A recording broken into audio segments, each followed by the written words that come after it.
ఒక first look వచ్చింది కదా, సో అది ఎలా అనిపిస్తుంది? నాకు అల్లు అర్జున్ గారిది లుక్ చూస్తూ ఉంటే అసలు ఈ టాలీవుడ్ ఇండస్ట్రీలో రికార్డులు మొత్తం నా అరచేతిలో ఉన్నాయని చెప్పేసి, నా చేతి కూడా అప్పట్లాగా కాదు ఇప్పుడు తోడేలు చేతి అయింది అని చెప్పేసి ఆయన చూపిస్తూ ఉన్నాడు. నాకు అసలు ఆయన లుక్ చూస్తూ ఉంటే అసలు నిజంగా నేను కూడా తోడేలు అయితే బాగుండే అని అనిపిస్తుంది. అసలు ఆ గోర్లను చూస్తే ఉంటే నా గోర్లేనికి ఇట్లా ఉన్నాయి అని అనిపించింది. అంత సూపర్ ఉన్నది. నిజం చెప్పాలంటే తెలుగు టాలీవుడ్ ఇండస్ట్రీలో ఒక దమ్మున్న ఫ్యాన్స్ని మెప్పించే మొగోడు ఎవరంటే మన అల్లు అర్జున్ గారు. ఆయన అల్లు అర్జున్ గారు రికార్డులల్లో అట్లనే వెళ్ళిపోతున్నాడు, ఒక స్టైలిష్గా అట్లనే వెళ్ళిపోతున్నాడు. ఇంతకుముందు మన శివాజీ గారిని గుండు భాస్కర్ చూసినాం. ఈ మూవీలో ఆయన కూడా గుండె ఉన్నది. అట్లీ సార్ మీరు ఏం చేస్తారో అనుకుంటే మా అల్లు అర్జున్ సార్కి గుండు కొట్టించిర్రు. నాకు ఇది చాలా బాధ అనిపించింది.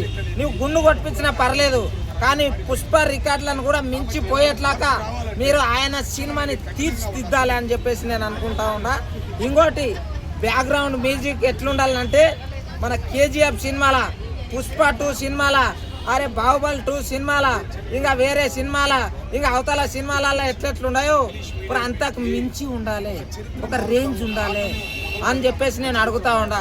కానీ కొద్దిగా తేడా వచ్చింది అనుకో, ముందే తెలుగు ఆడియన్స్ ఎట్లుంటుంది తెలుసా, తేట తెలుగు జానా పిడికిలి బిగిస్తే దెబ్బకు పారిపోతారు అట్లుంటుంది. ముందే చెప్తున్నాను, ఎందుకంటే ఇంటర్నేషనల్ గా ఎదిగిన హీరో, ఇంటర్నేషనల్ పుష్పరాజు సినిమా ఎట్లుండాలంటే అట్లా డిజైన్ చేయండి, ఆ రేంజ్ లో ఆయన రావాలి అని నేను వేడుకుంటా ఉన్నా.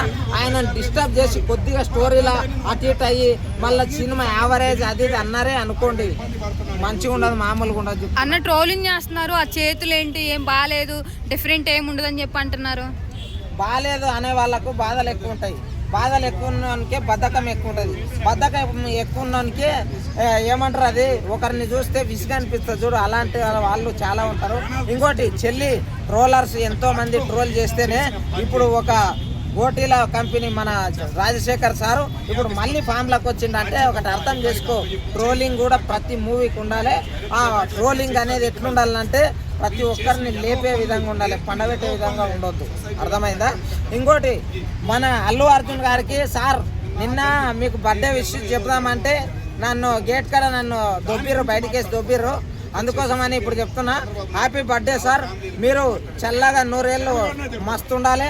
ఈసారి పుష్ప 3 సినిమా మాత్రము 2029కి దింపుడు, ఎందుకంటే అప్పుడు ఎలక్షన్స్ ఉంటాయి.